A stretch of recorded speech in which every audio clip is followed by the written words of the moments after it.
mostly about memorizing the knowledge that you have been taught from a textbook.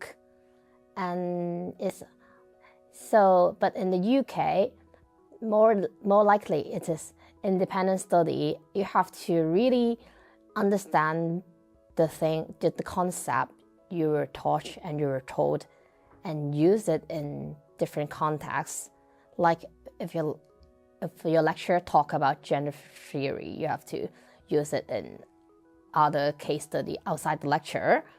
So in my home, you can just memorize everything and get a high mark. But in the UK, academic culture in UK, you'll have to add your own understanding and add your own analysis, and also prove that you can use the concept and theories in things outside your lecture materials. Yeah, so I'd say there's loads of emphasis on independent learning. So back in my home country, we would just, sit in a group or maybe 5 or 6 with fellow classmates and, try to explain each other about just some core concepts or something. Or maybe we could sit with like a tutor and talk about topics. So independent learning wasn't really that popular in like my country as per my experience. I would say here, it's a lot more emphasis on, critical evaluation, thinking, reading, going outside the box, thinking outside the box, finding new perspectives, like gaining new insights, doing like business cases and stuff. So it's like, you can't be spoon-fed here. It's just all upon, the responsibility is all upon you. And you have to, find different like resources on the libraries and stuff, and maybe go on some websites and look at articles. It's just, you have to look out for yourself. You can't be reliant on your professors or something to teach you. Unlike in my home country, you would like mail your professor and ask for some, guidance. You could like sit with the professor for like an hour. They would teach you like the concepts again. So it was like really different for me here. Not really difficult, but it's challenging. So if you put the effort and the time in, you could actually crack it.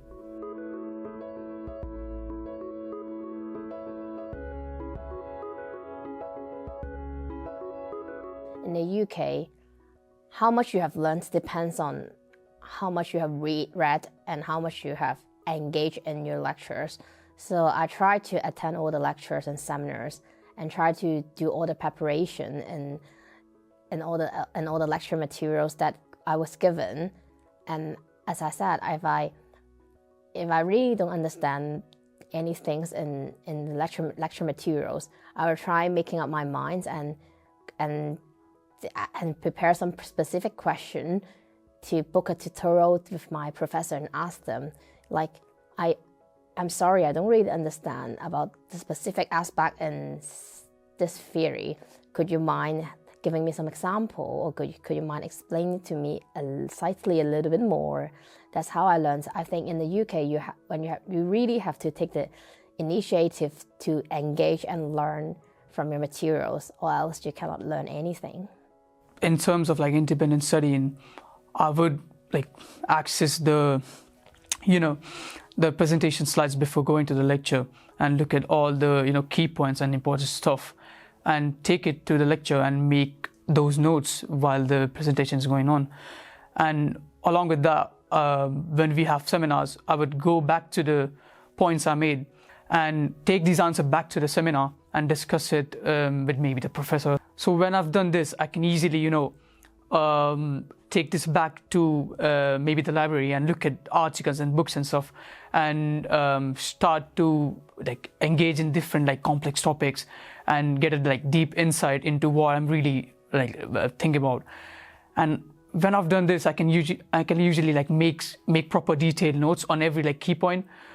So it honestly makes it a lot easier when you start from before the lecture, go on to the lecture, and then prepare for the seminars with these like key points. So these points which you have built upon really helps to understand what exactly the questions are for the business case.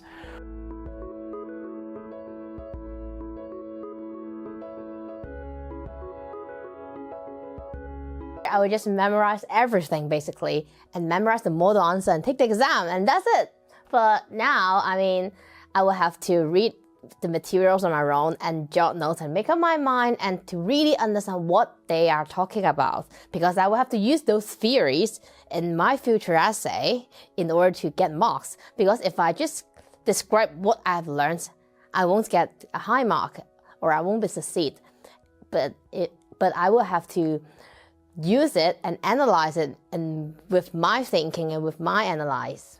These habits which are like pre and post lecture, readings and stuff, this wasn't, a thing in India because we didn't have any access to like pre-lecture recordings or like presentations, and neither did we have like post-lecture readings or readings on the same day.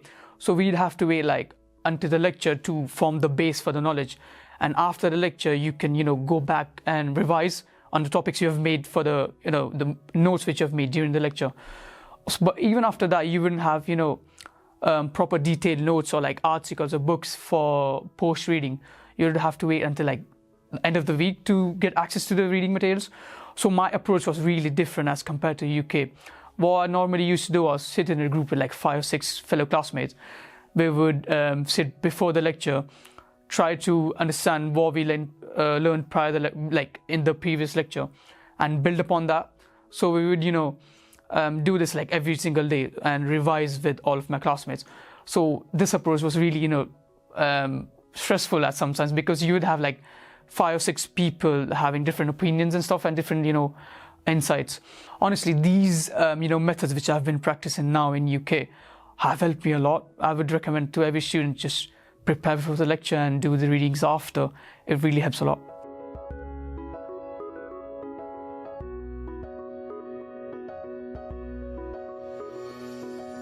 I will have a schedule book. I'm really organized. I'm trying to jot down what I have to do in my study, like my timetable, and then there will be obviously after I mark down the time that I have to have my lectures and the time that I will have to do my study, and then I will use the free time remain to do the things I like, such as joining music society, playing in an orchestra in the evening, and yeah, I will do some part-time job in the campus, maybe like I will help with the school open days on Saturday, or maybe helping school in a few days during some Wednesday afternoon. These are very good opportunity to earn some money and also to make yourself to be less shy and nervous whenever you're facing people in the public. I would say in the UK, I haven't really been doing part-time yet. So I've just been doing like reading and stuff. So it's quite easy to say just like be good at time management, do your like reading stuff, do your assignments on time. But it's actually really complicated to just do everything like every day. So what I usually do is just take some time off on weekends, do the reading which I've been left during the week, and focus like maybe like 5 or 6 hours on like extracurricular activities. So let's say I play football on the weekends, I go to the gym, or maybe go to the beach, coastside. So these activities are not really my cup of tea during the weekdays.